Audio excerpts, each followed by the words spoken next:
그 외에 이제 생활 습관에서 아이들을 근시진행 억제하기 위해서 뭘 해야 되느냐. 일단 아웃도어 액티비티가 굉장히 좋은 건 알고 있어요. 그러면은 최소 하루에 2시간 정도를 밖에서 야외 활동을 하게 하면 아주 좋다고 보거든요. 근데 이제 저도 아이가 셋이나 있습니다만은 학교에서 갔다 오면은 우리나라 아이들이 간식 먹고 학원 갔다가 학원 끝나고 집에 오면 밤 10시, 11시인 경우가 대부분이거든요. 초등학생 때부터. 물론 안 그런 아이들도 있겠지만. 근데 그거를 중간에 짬을 내서 야외에서 2시간씩 뛰어다니게 하고 운동하게 하는 거는 굉장히 어렵죠. 그렇게 하면은 아이가 눈은 덜 나빠지고 몸은 건강해지고 좋은데 학업 성취도가 많이 떨어져서 여러 가지 곤란한 상황을 겪을 거라고 보거든요. 그러면 이제 기존의 생활 패턴을 그대로 유지하면서 덜 나빠지게 하는 방법을 고민해야 되는데, 일단 요즘 아이들이 눈이 나빠지는 건 물론 실내에서 너무 입시 때문에 공부에 치여 있는 것도 있는데 더 큰 문제는 전자기기 사용이라고 봐요.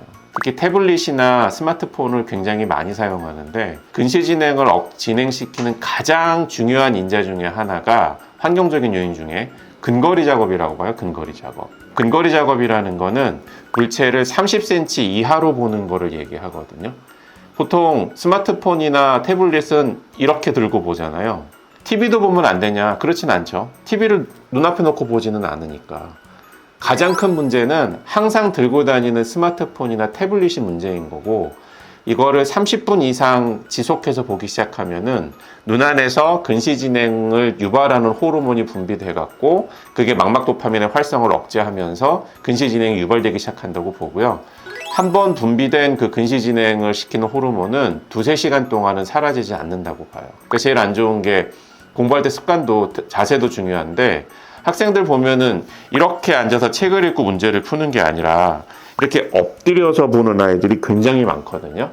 그러면 책상에 놓고 하더라도 너무 이렇게 엎드려서 보니까 이 거리가 너무 가까워지는 거죠. 그래서 자세도 되게 중요해서 항상 물체와 30cm 이상의 거리를 둘 수 있도록 유도를 해주시는 게 좋고, 어차피 습관을 못 고쳐가지고 엎드려서 공부를 했다. 쉬어도 되니까 쉬는 시간에는 스마트폰 보고 게임도 하고 웹툰도 보고 하다가 다시 이제 공부해라 그럼 놔두고 다시 엎드려서 공부하고, 그러면 이제 눈은 하루 종일 30cm 이하로 보는 거니까 당연히 근시진행이 심할 수밖에 없죠. 그러다 보니까 이런 상태에서는 백약이 무효해지는 거거든요. 그래서 가급적이면 생활 습관을 교정해서 전자기기는 되도록이면 멀리할 수 있도록 하시는 게 좋고, 불가피하게 줄 경우에도 30분, 사용시간이 30분을 넘지 않도록 하는 게 좋을 것 같습니다. 공부할 때도 이 거리가 너무 가깝지 않게 하는 게 굉장히 중요할 것 같고요. 또 하나 물어보시는 게 이제 불 꺼놓고 공부를 하는 게 좋냐, 불을 켜놓고 공부를 하는 게 좋냐라는 얘기도 많이 물어보시는데, 근시진행 억제만을 놓고 본다면 방에 불도 켜고 스탠드도 켜고 공부를 하는 게 근시진행 억제에 더 도움이 많이 된다. 조도가 너무 낮을 경우에는 오히려 근시진행을 유발할 수 있다고 보거든요. 그래서 방에 불도 켜고 스탠드도 켜고 공부하는 게 가장 바람직하고요.